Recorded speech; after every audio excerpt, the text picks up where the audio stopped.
Right Network. Mobilizing, countering the left, energizing the right. New Right Network, home of the New Right movement.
Good evening, everybody. Welcome to New Right Network tonight. Your host, Brian Smith and Gary Smith, giving you all the late breaking news of the day, wrapping it all up, making sense of it, exposing the fake news and giving you the real news.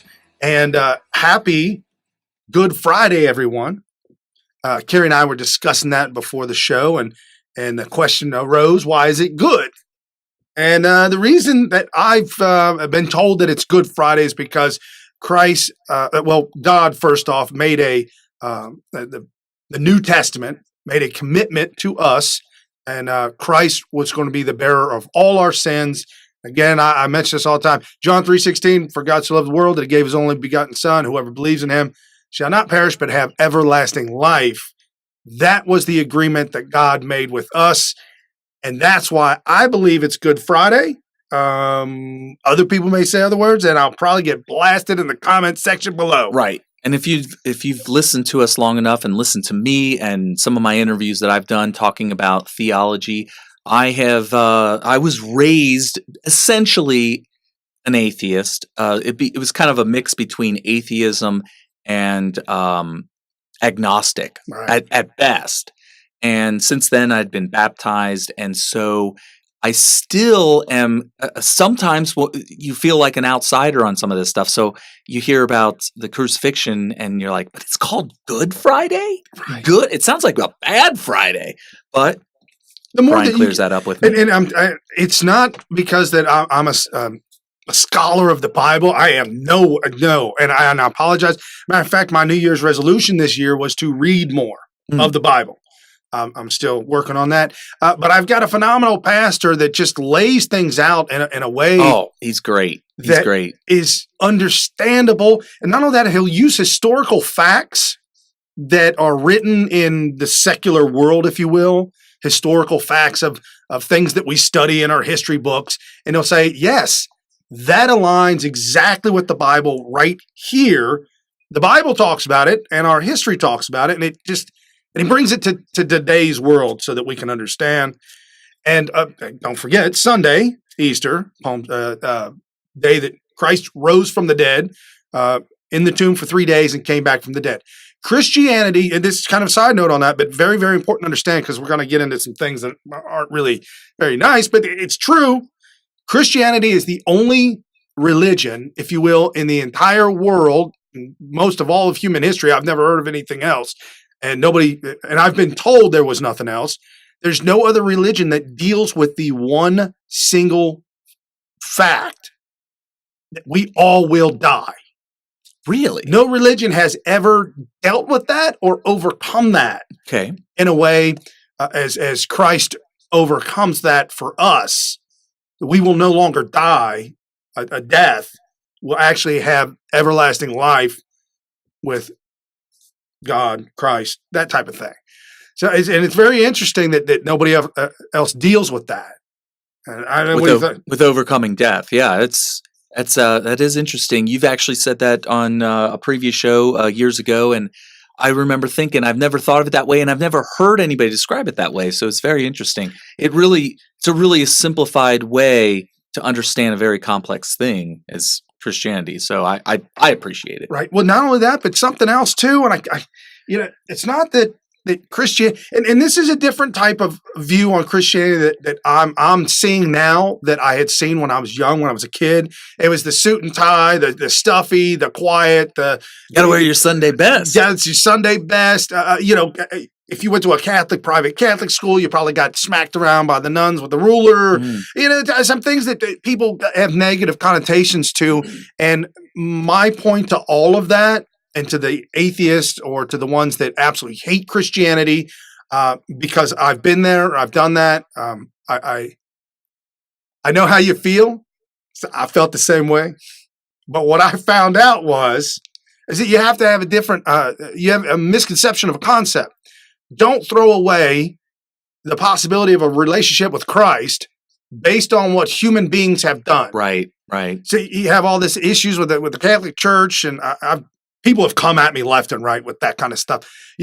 Because a human being did some really bad things, so I'm going to throw away a possibility of learning about Christ based on what a human being did. Right. No, I mean, I've seen it a million times before where people who are overzealous or they get really angry if their evangelizing doesn't work, and all of a sudden it turns the people off from Christianity that they're talking to. And it's like, whoa. Christianity's not about that guy or that woman.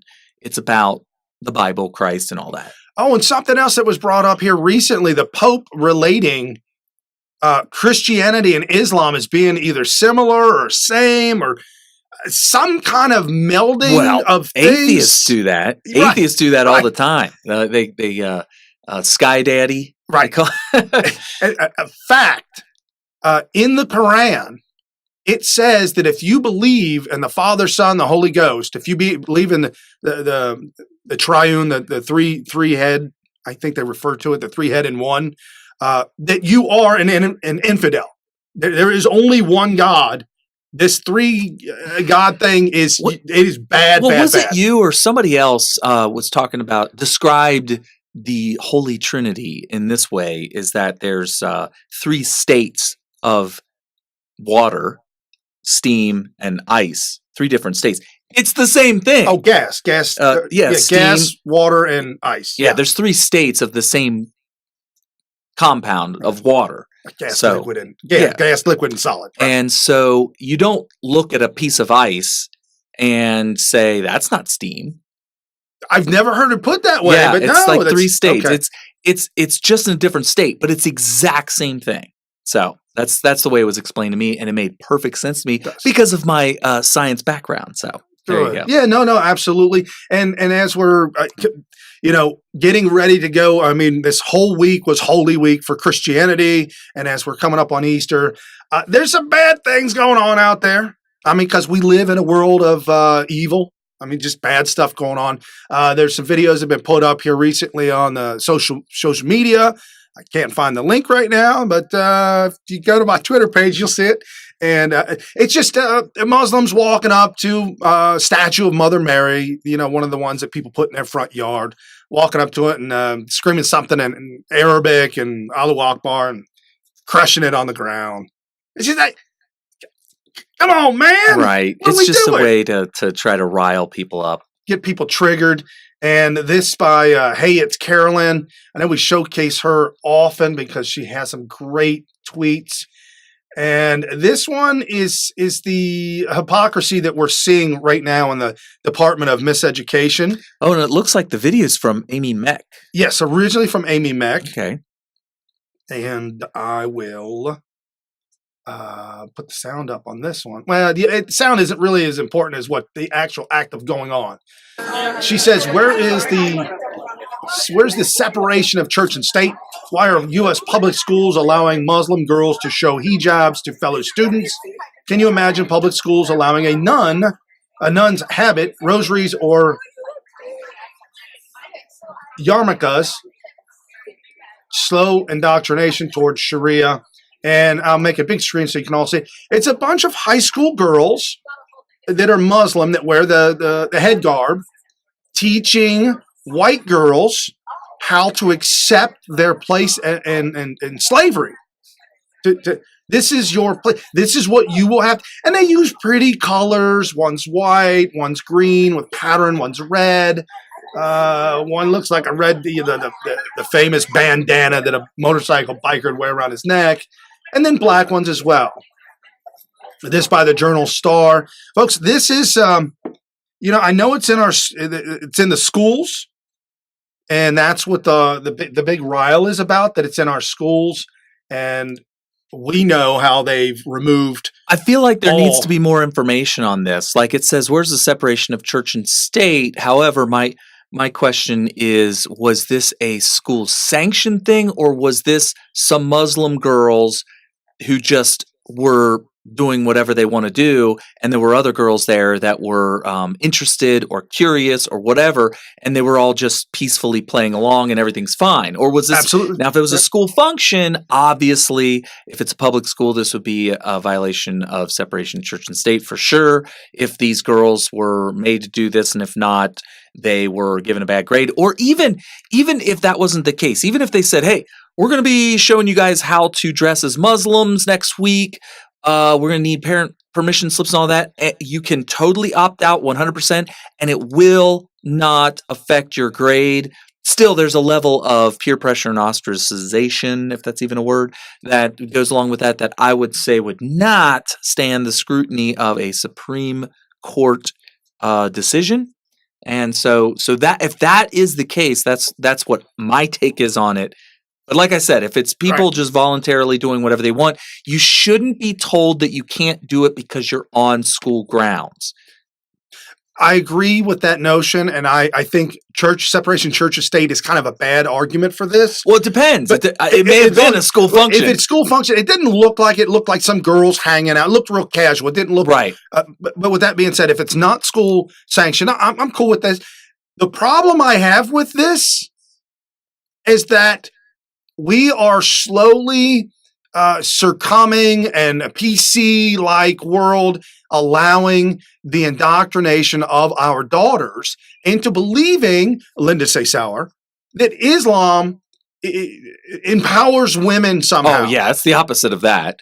It's definitely the opposite of that. Right. Look, I'm very, very tolerant of people doing whatever they want. If you taught it in school, the Crusades and Islam and the Caliphate, if you taught in school what's going on in the Middle East, throwing gays off buildings and slaughtering Christians. Egypt used to be all Christian. Turkey was all Christian. Mm-hmm. And now it's all Muslim, and Turkey now fading its way into Sharia law. They're trying to fight for a non-religious, secular, or maybe even Christian-friendly area that's very big on tourism in Turkey.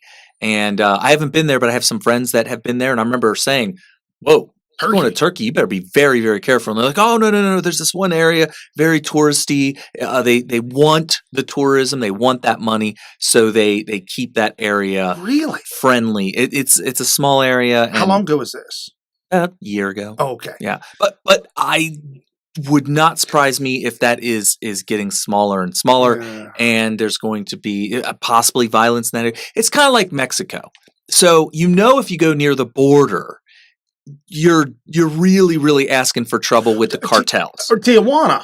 If you go to TJ, really? But go to Cancun, you're right. You are probably not as safe as in America, but probably the next best thing. I would say probably one of the safest places in the world outside of America is probably Cancun, because everybody in Mexico has just agreed, hey, this is our cash cow. Right. Don't mess with it. So that's pretty much the story with that. And same thing with Turkey. No, that makes sense. I agree 100%. And while we're speaking about the First Amendment, this was posted up by @SEKUSA1. Freedom of speech issue here, Carrie. Okay. This is Muslims block off an entire New York City street. Okay. They use our freedom of speech laws against us while carrying out their hatred toward us. This is not freedom of religion, but trying to take over America and implement Sharia law. Okay. This is the Muslim prayer.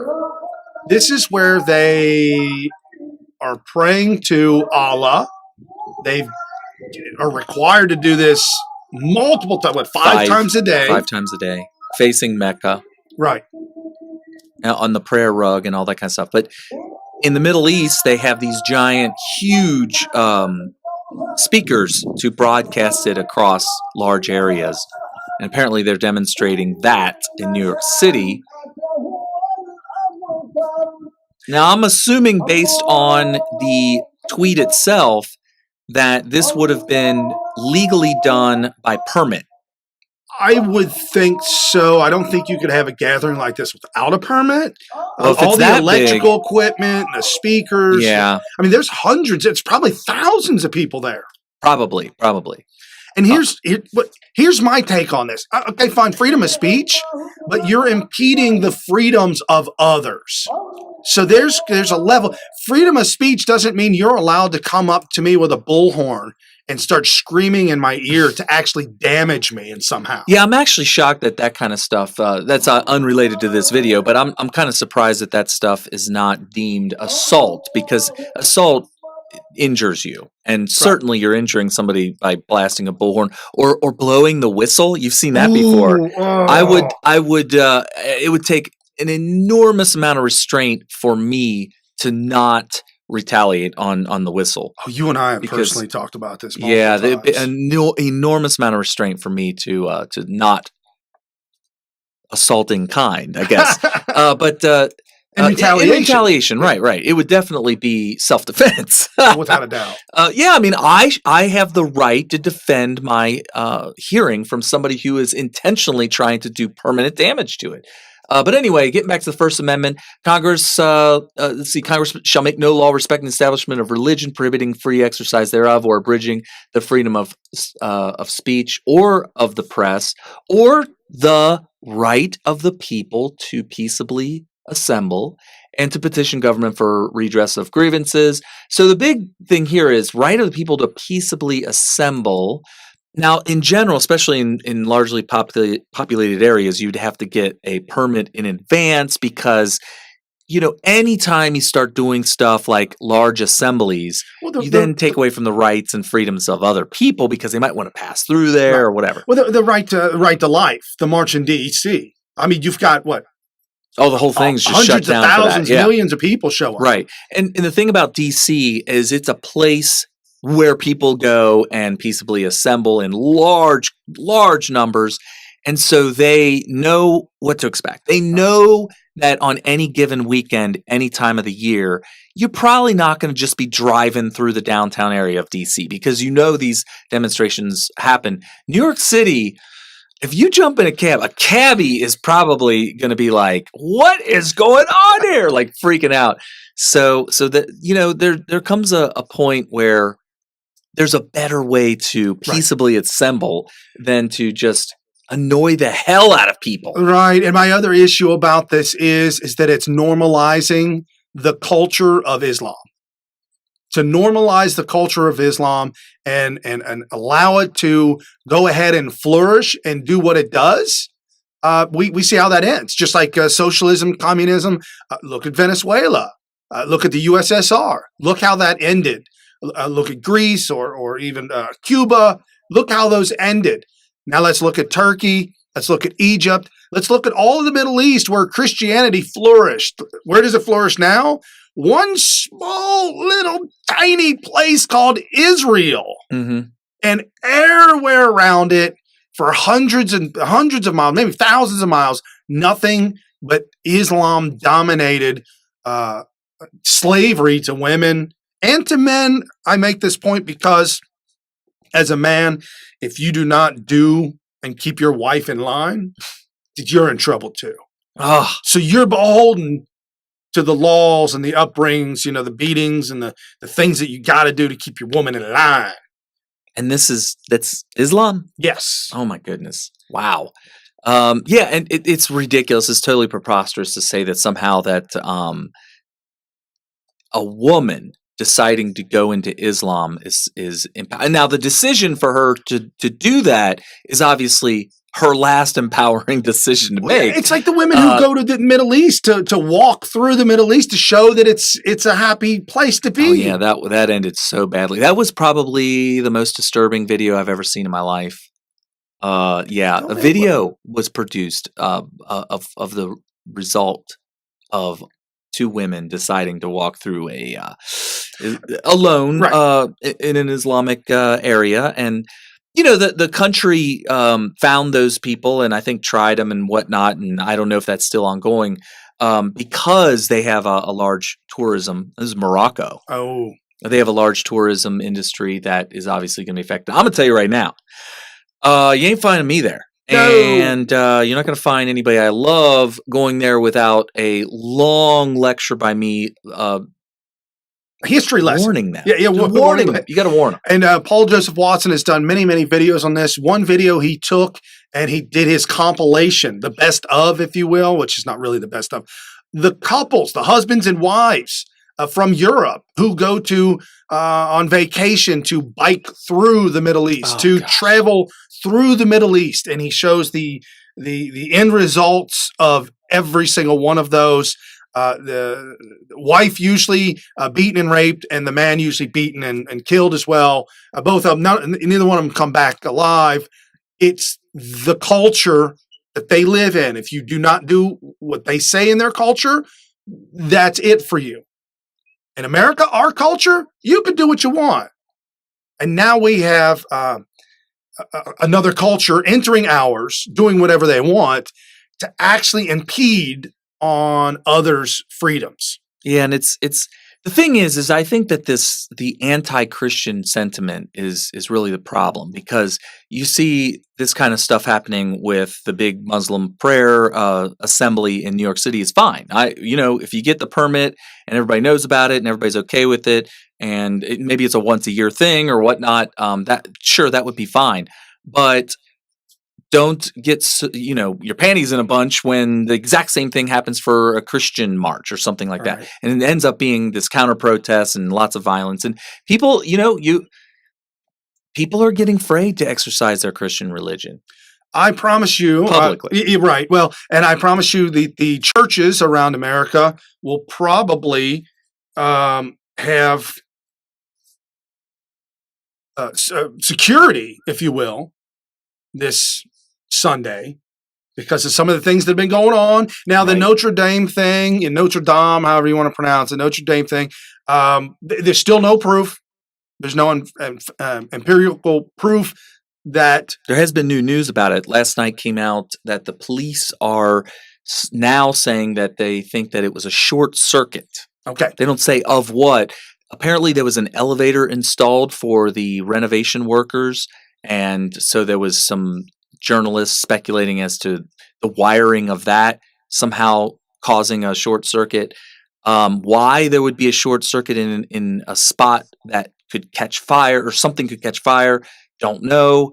It's weird. I know that I've heard reports that electricity is not allowed anywhere near a lot of the church, or prior to the fire, and so it's just the whole thing's weird. Yeah, very strange. A friend of ours, Bill, he's in our private message meetup group, and he made a point about the oak being 800 years old.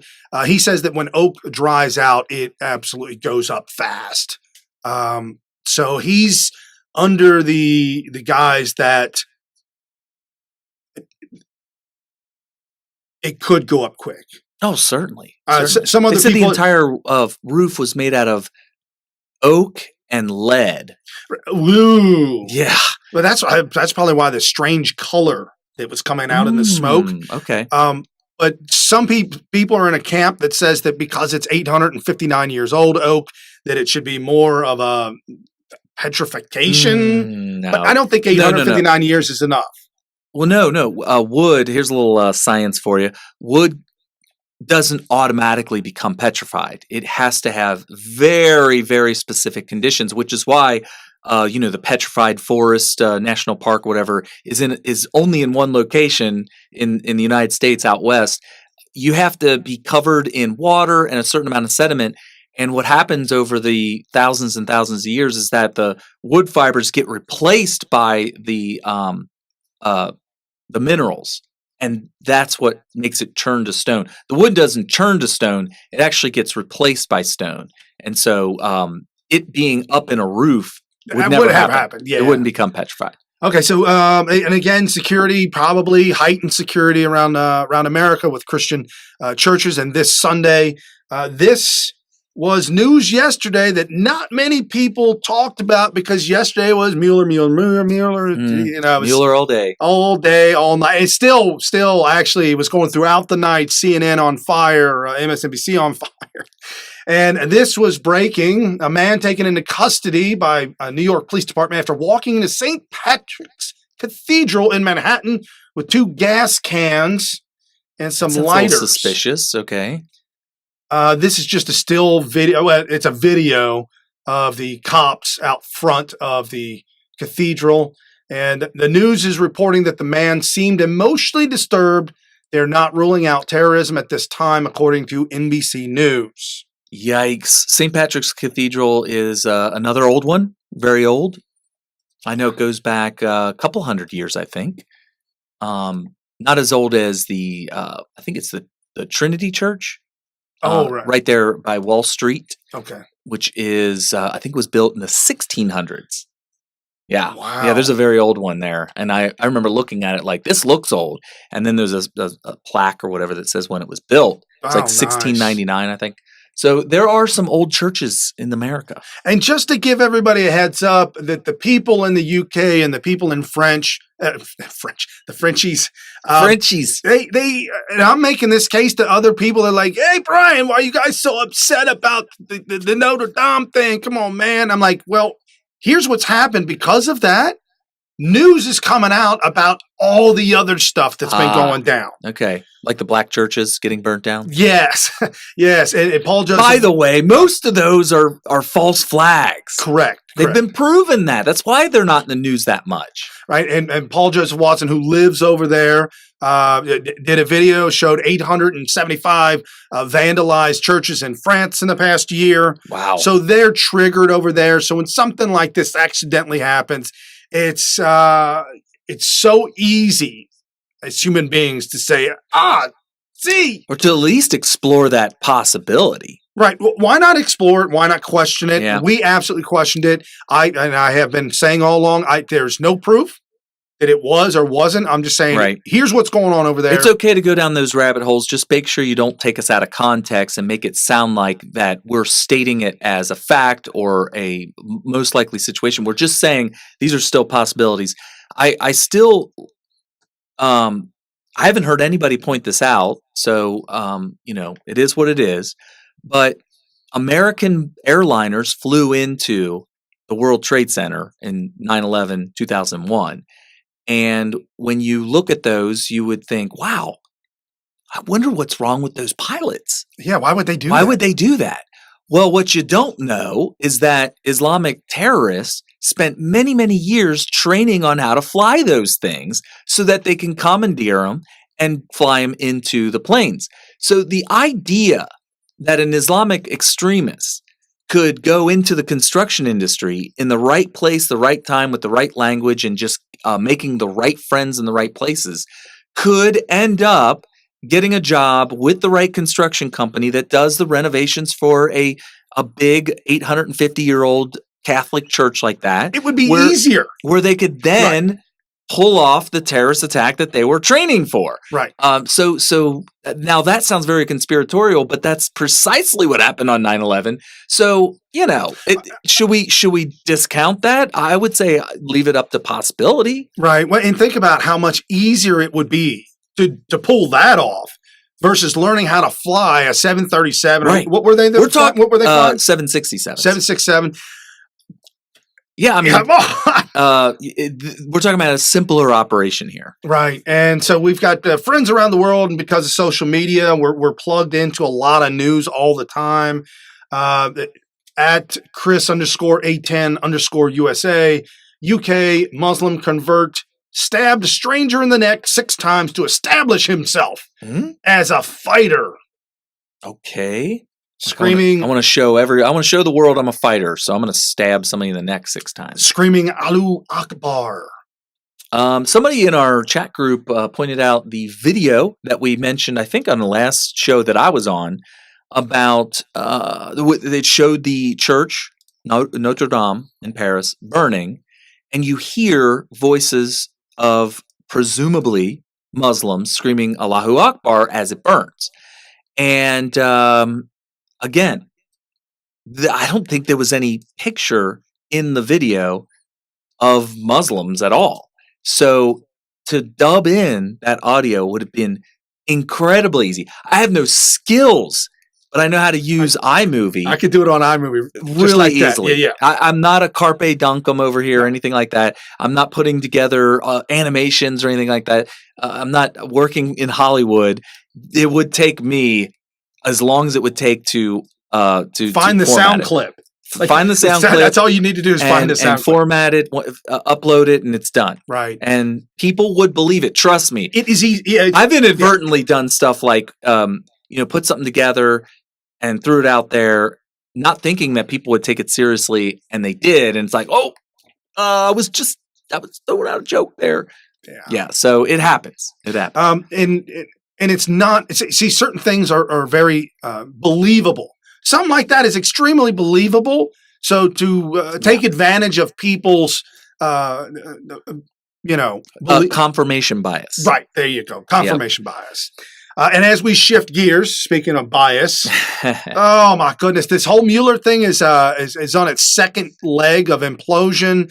Nobody on the left is believing it, wanting to believe it. A lot of bad things being said about Bill Barr. However, don't believe them. We've got some good news that's coming out about this. And Donald Trump making victory lap after victory lap, if you will, over the night and throughout the day. This video posted up for us at Tiger Let's Roll. This is Donald Trump speaking about the attempted coup.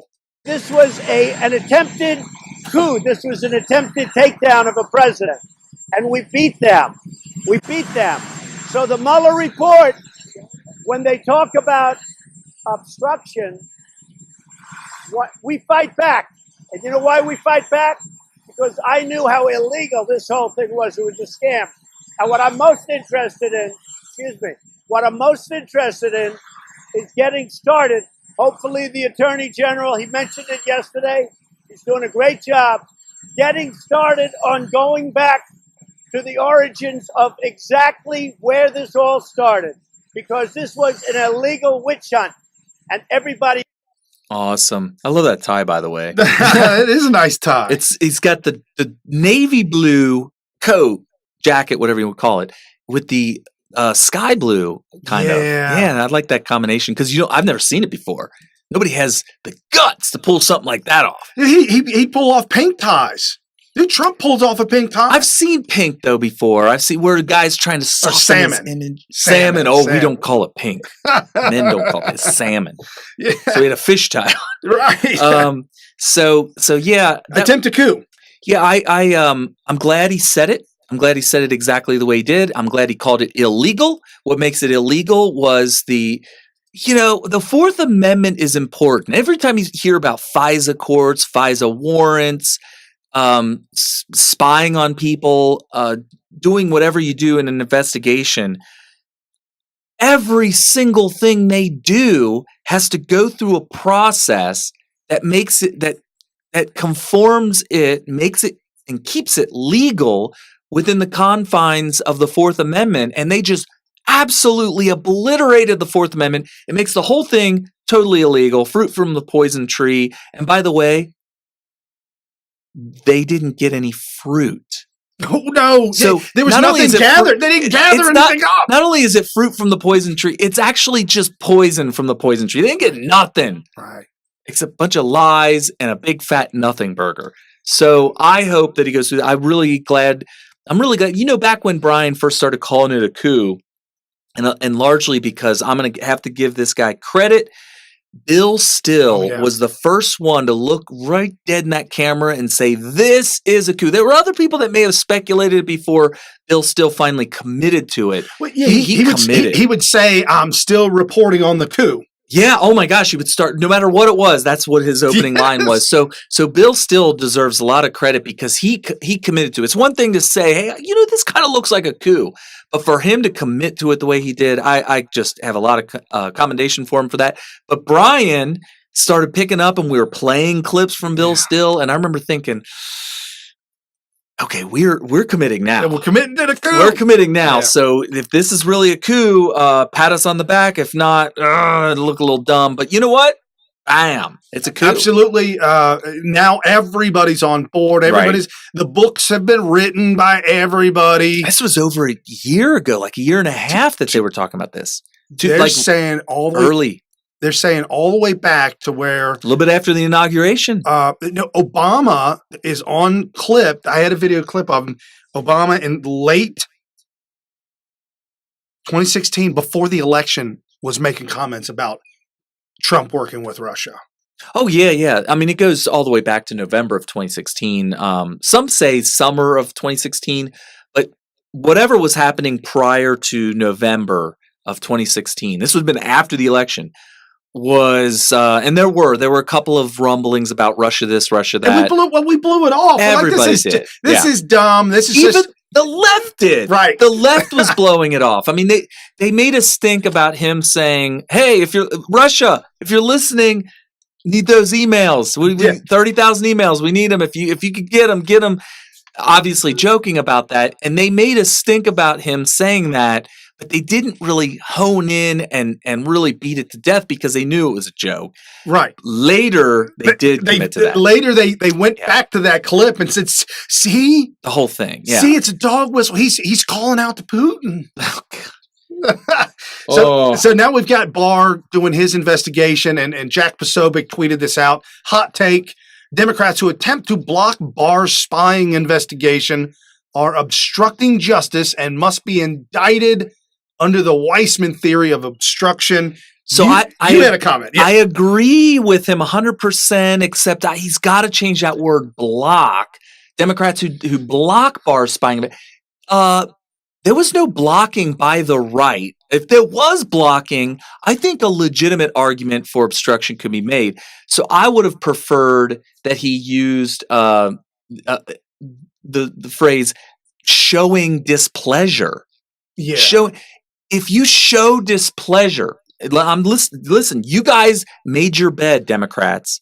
Now you're going to sleep in it. If you show any displeasure of Barr's investigation into your coup d'etat of our duly elected president, then you should be charged with obstruction. Yeah, if you're angry in whatever form or fashion, whether you drop the F-bomb like Trump supposedly did, whether you said, oh my God, it's the end of my life, whatever you say, you're obstructing justice. You just have to show any kind of discipline. If you don't love it, you have to have a fake smile and say, "We love it. Can you investigate us some more?" You don't show that. Boom! You're obstructing. Because if the FBI says you're under investigation, if you don't immediately say, "Holy crap, this could destroy my life," they have an open-ended pocketbook. And you don't. Yeah. If you don't say that, I mean, if you do say that, then it's all over with. So you really are done this time, and you are effed. This was a Politico poll. This article was written by Breitbart and talked about this poll, so that's where I got the poll from. But Politico, far left-leaning rag outlet, maybe. Totally fake news. Yeah, it's propaganda. However, I like using their polls when they don't look so good for them. Yeah, and you can't make the argument, well, Brian, you call them fake news. You say they lie about everything. Now you're going to use them as a source? Hey, we're allowed to shove it back in their face. Just saying. So the poll from the far left Politico and Morning Consult showed that nearly 4 in 10 voters, 38%, said they believed spying occurred, while only 28% said there was no spying. So 40 to 30, 40%, almost 40% said they were spying, 30% said no spying. Just take the 40%. Oh, that's only 70. Where's the other 30%? Yeah. Where's that? I'd like to find out what they say. So if you take the 30% that said, I'm still unsure, 70% said yes or unsure that spying occurred. Yikes. Well, I think it was Comey that said, hey, when you get a warrant for a lawful surveillance of somebody based on a warrant, we don't call that spying. The definition, literally the definition of spying is just that, Comey. It just complete insanity. And Comey is definitely out. Oh, John Brennan is violently attacking Trump on social media.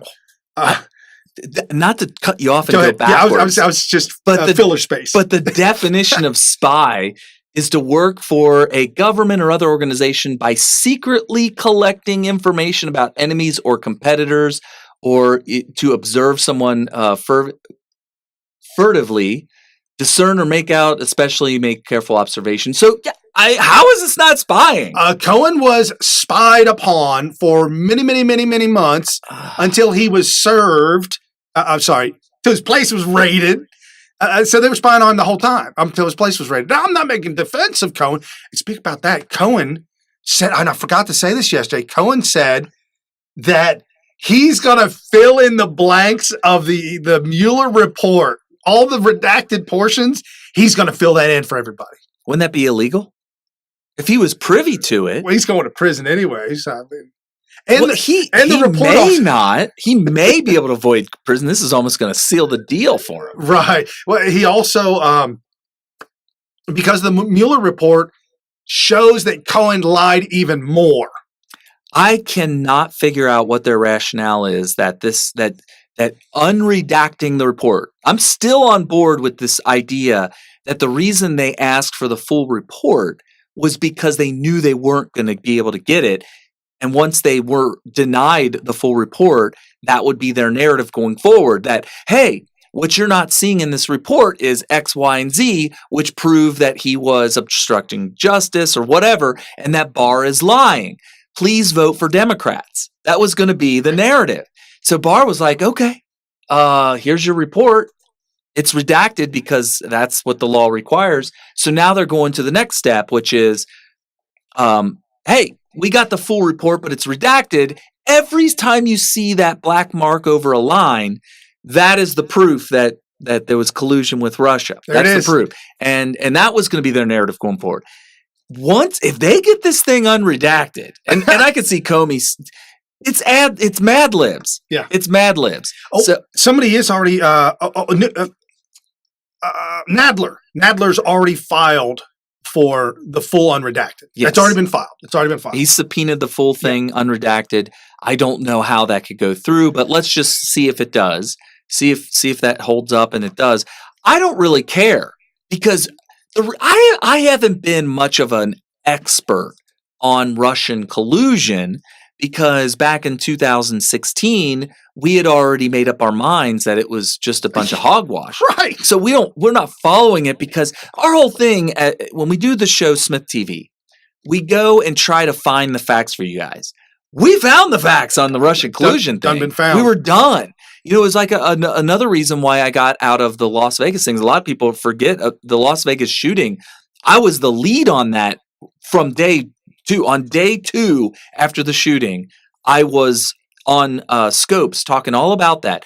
And we got to a point where I was pretty much 100% convinced we're talking about one shooter. Right. I left open the possibility that some evidence might come out that would prove that there is a second shooter. And I wasn't 110% convinced that it was proven to be one shooter, but all evidence showed one shooter. So my point is that once I came to the conclusion, it's time to move on. We moved on from Russian collusion. Right. And so there are other people that became experts in it. And so there you go. So Dan Scavino, the White House social media guy. Yeah. Mm-hmm. He tweeted this out. Nadler 2019 versus Nadler 1998. I did not see this. This is going to be interesting. And then I got it because I don't get Donald Trump's tweets anymore. I literally wake up in the morning. He's shadow banned. And I go to his account on purpose to retweet every single thing Trump tweets out. And so you don't get any of those notifications? No.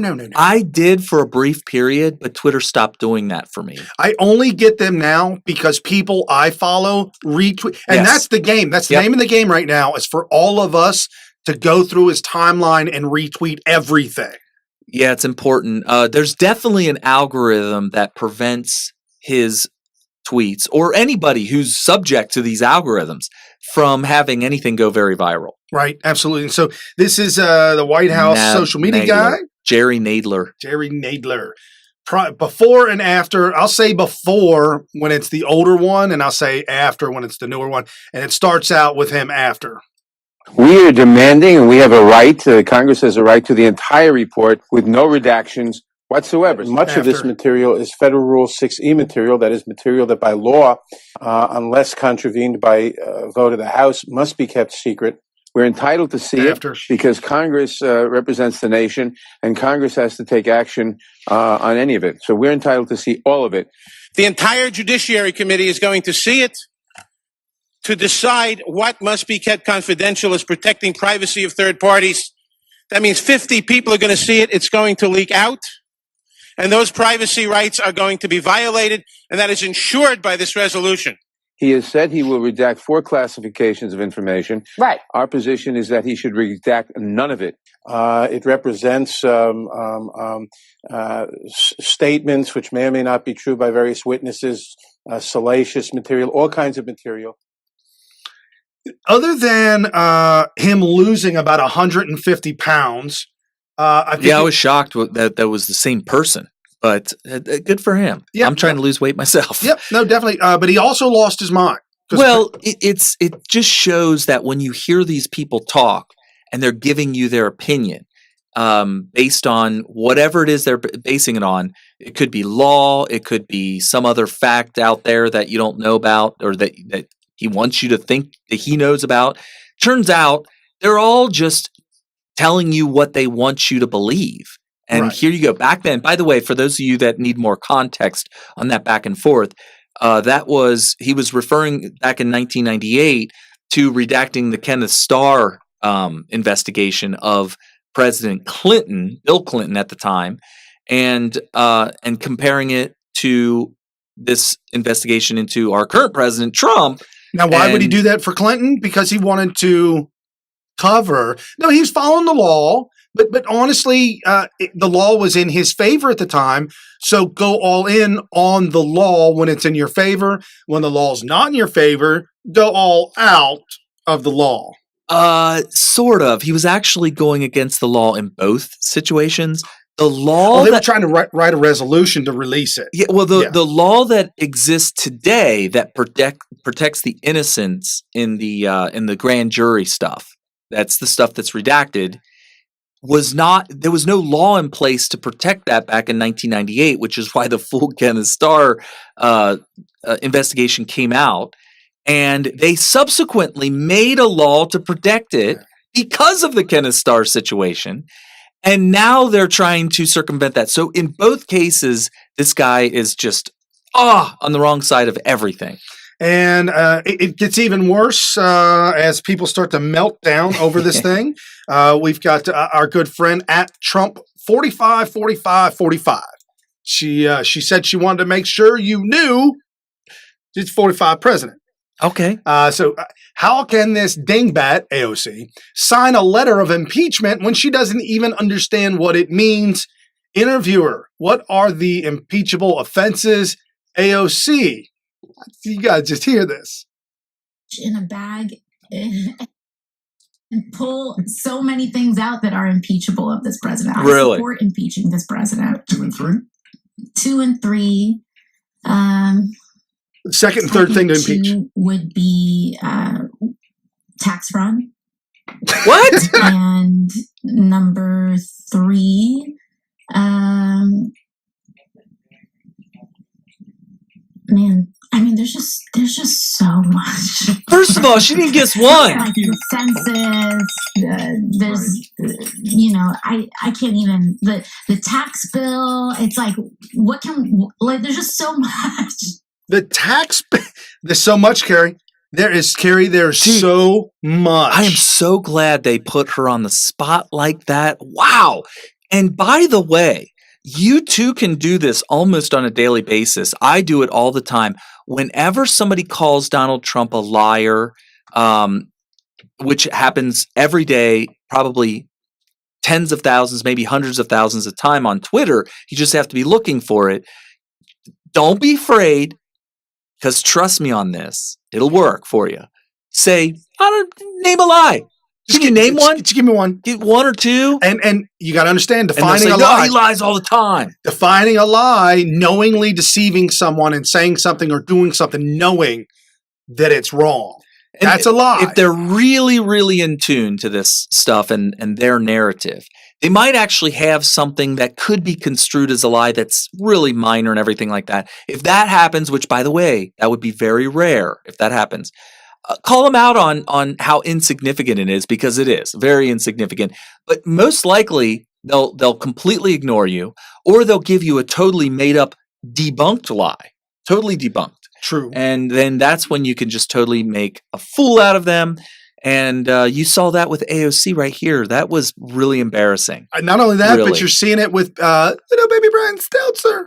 Oh, gosh. He's calling out good journalism, I guess, nowadays. I don't understand, but here's Brian Stelter and CNN. And the other thing, Brian Stelter tweeted this out of CNN host speaking about the Mueller report and their reporting of it. Shimon Pro is the guy speaking. and the other thing this report did is that it really corroborated a lot of the good journalism that was done. True. In this Smith entire, TV. he went after all of us every single day. The New York Times, Washington Post, What? CNN. No, they and when you go lied. back and you look at this report and you're like, all Right. these stories that were fake news. Well, Mueller They were showed fake! that this was actually going on. No, it wasn't.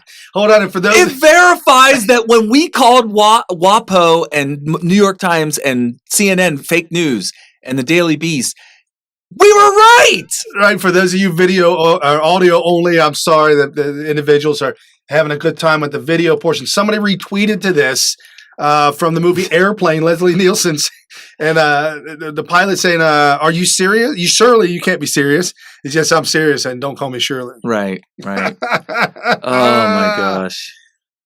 This is painful for them. They're losing the big losses and numbers with Rachel Maddow. Huge losses. CNN, huge losses in general. People that were gaslit at first. I was going to say it. I was waiting. I was like, is Brian going to say it? Gaslight. That video was, almost on a daily basis, Smith TV is bringing you great examples of gaslighting on CNN and these places. But that has to be one of the most glaring examples of gaslighting. For those of you, should I give them the real quick? Yeah, no, absolutely. Crash course on gaslighting. There's a movie that came out, I think, in the 50s, black and white. It had 1943. 43. Oh my gosh, that's a long time ago. Angela Lansbury was in it, black and white. She was 18 years old. So that right there interested me in watching. Like, wow, I remember her from Murder, She Wrote, and all that kind of stuff. But anyway, it's a movie about a woman who has been driven insane by her husband or boyfriend or something like that, by constantly getting her to question her own memory and her own sanity by telling her falsehoods as if they were true, which are opposite of what she remembers. And then she starts to question because she trusts him. Right. And she's telling him stuff like, oh, I did this for you. Don't you remember? Where are those? He gave her earrings and he said, I'm going to put these in your purse for you. And she then goes and looks for the earrings, not realizing that he just put his hand in. And when he pulled his hand out, he pulled the earrings out with him. Later on, she couldn't find the earrings. She had to go cry to him that she lost them. And she then asked if he's sure that he put them in the handbag. And he goes, you saw me do it. You saw me. See, you're doing. You're all the time. You're losing it. So basically, gaslighting is telling you a falsehood as if it's true, as if they're trying to remind you. Like, you remember all that reporting that we did in CNN and the Washington Post. And New York Times, you remember all those stories about Russian collusion. And now The Mueller report that there's no way you're going to read, but we'll tell you what's in it, verifies that we were right the whole time. This is classic gaslighting. For Mueller to I said it yesterday, for Mueller to hand off the entire thing and not rule on purposely, he did this, not rule on obstruction on purpose to force Barr, because he's got to wrap it all up, to rule on obstruction, left a window of out. Mueller did it on purpose. Yeah. He's part of the gaslighting crew. Yeah, They want to be able total and there's nothing illegal about that. No. It just gives the opposition, because the whole thing was Oppo research, and it was not just research, but the whole thing was a part of the plan to be opposition in 2020. But it gave them an opportunity to say, "Damn it, that Barr is a liar." Right. It did not exonerate him, and now he's just making it up. Right. And this Breitbart News, Chris Cuomo, I'm not going to let people say that CNN establishment media created the false narrative around Russia. More gaslighting? Look how upset. Oh, yeah. And then he goes to his crazy guy on the side. This is insanity, folks. Oh, gosh. I appreciate it. All right. So everybody's processing this in real time. Some of us do it more quickly than others. One of those who does it quickly That's condescending. is CNN's Chris Cillizza. So you hear what the state of play is going to be. I'm not going to let people say that CNN or the media or whatever have been creating a false narrative. Yep. This report is plenty of proof that the questions that have been asked repeatedly were legit, and that the answers we're getting consistently were not, especially once you get past the line of, hey, are you a felon? Once you move past that, the things they did, the meetings they had, the explanations they gave were wrong consistently. What are your takeaways? All right, Chris, let me run through my takeaways, but one other point that I want to make too. The reporting was almost in every case correct. Read the Mueller report. All that reporting we and a lot of other outlets did had it nailed. Okay, but let me run through these. Okay, hold on. He's going to hit it nailed. But I don't want you to think about it too much. Don't think about it too much. I got to slow it down for you. I have to do this. He's going to say some things, and we got to be quick because we're almost out of time. He's going to say some things, and then we've got to respond to it really, really quick. I'll hit the pause. Okay, here's going to say real quick. I'm going to do these quick. Bill Barr did a lot of heavy lifting for Trump. Look, you and Attorney General Cuccinelli went through this. Barr did everything Trump would have wanted him to do at the press conference. Sometimes it sounded like he was quoting Trump verbatim. Okay, let's go to the next one. Well, I mean, he did his job, I guess. I mean, he quoted Trump verbatim. No, come is there on, a problem man. with that? And if there, whatever that is ridiculous. It's a non-argument. Explain. So this, you talked about this with Attorney General Cuccinelli.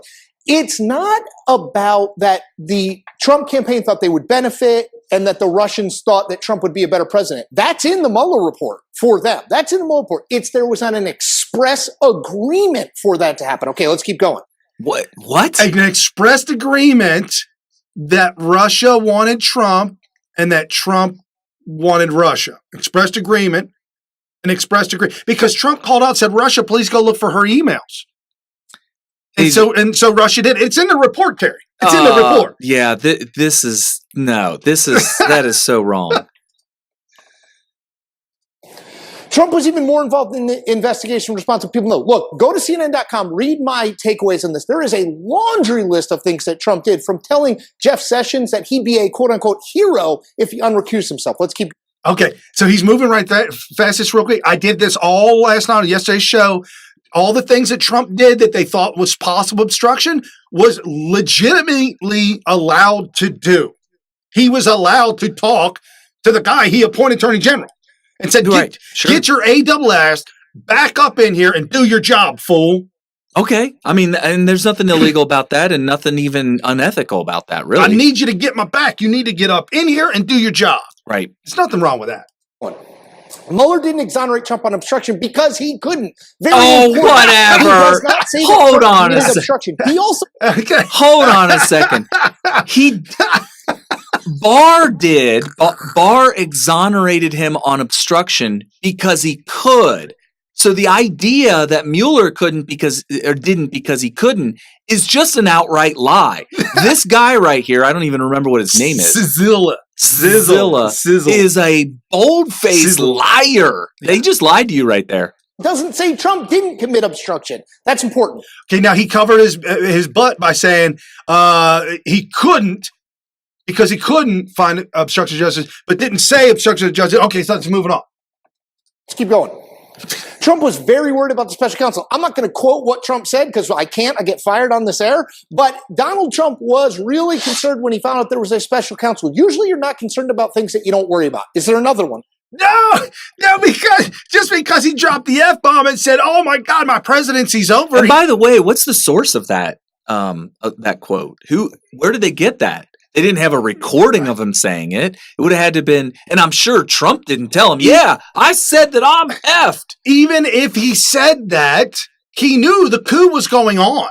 Yeah. He knew that, Well, not only that, but I remember the lead up about 2 weeks before the special counsel was about to happen. They were still deciding on whether to have one. Rush Limbaugh had one of his most emotional freakouts on the air that I've ever heard, where he called it Oppo research for the Democrat Party. He said, if this happens, Donald Trump is effed. He didn't say that would be my closest Donald Trump is effed that Rush Limbaugh has ever said was his main show about the because we knew it was special counsel. Right. We knew it was crooked. The FBI was crooked. Right. The CIA was crooked. And now the FBI and CIA got their wish. Special counsel for a full-blown investigation and make it all up. Can't remember. The next fight will be on obstruction in Congress. That is where this is going to move. Even though Hoyer said no impeachment, I do think there will be a push to follow Mueller's lead and look into obstruction into Congress, particularly in the House. Back to you, Chris. Chris Cillizza, you're so smart, you can't even keep up with your own ideas. I never know how many are in there. His own, by ideas, I mean lies. Lies. Yeah. Flat out lies. Very, very dishonest. Guys, we are out of time and you're going to hate me for this, but there's some bombshell droppings that have been strewn all over the place. Oh, gosh. Splashed on the walls. Judicial watch. Oh, I got to play this one. Oh, you've got to hear this. We're going to go long for you, folks. This has got to be done. I'll start the show early so that we don't overstep on Wayne Dupree. Yeah. This is Bill the Liar. What's his face? Yeah, Joyce, it's already been mentioned around here, though it would harken back to a conflict decades ago. We would not be surprised if some headline writer somewhere came up with Baghdad Bill Barr for what we saw today. I'm going to read you four. Baghdad Bill Barr. I wouldn't be Brian Williams. I'm sick of Bill Barr. Brian Williams. Oh, is he the one that lied about being under attack in Iraq or whatever? Yes. What a lie! How's this guy even on the air anymore? Oh, he got fired and they brought him back. Oh my gosh, this guy is. Didn't we? A lot of people looked really hard into his whole career and determined that this guy's just a sociopath, so as far as honesty is concerned. Right. So now he's on MSNBC, and the big news, the big bombshells dropping on Friday. Judicial Watch just now received hundreds of thousands of new Clinton emails. One treasure trove was like 400 and some odd emails. Another one, 750 emails. Tons of classified information. Also, another bombshell Judicial Watch is dropping. Platte River Network. That was the company and the organization that was holding her emails to protect her. Chaffetz brought them in to testify. All three of them refused. They said, under advisement of my lawyer, I plead the fifth. And they kept saying that over and over and over and over. These guys had all the information. They literally had top secret information inside their office. Of Hillary Clinton, and then were told by their bosses to delete it all. I mean, is that their problem if they do that? I mean, no. No. I mean, you're right. I'm not saying they should go to jail. That's not what I'm saying. Yeah, but the fact that it happened proved that Clinton should go to jail. Right, and that this Platte River Network would probably be in trouble with their customers, if you will. Right. But they're not speaking, and they're tight-lipped because of all of this. So with that being said, guys, this is a Friday, Good Friday at that. You're watching New Right Network tonight. Your host, Brian Smith, and Kerry Smith, giving you all the breaking news of the day, wrapping it all up, making sense of it, exposing the fake news as we do, giving you the real news. And, man, just enjoy the weekend. Have an incredible Sunday with your family. Go to church. But that's okay. Even if you're that once-a-year churchgoer or twice-a-year churchgoer, there is nothing wrong with that. Because maybe one day you might say, hey, maybe I ought to go to church more often. We welcome it open arms. Good for your soul. Yeah, absolutely. All right, guys, we'll see you on Monday. See ya.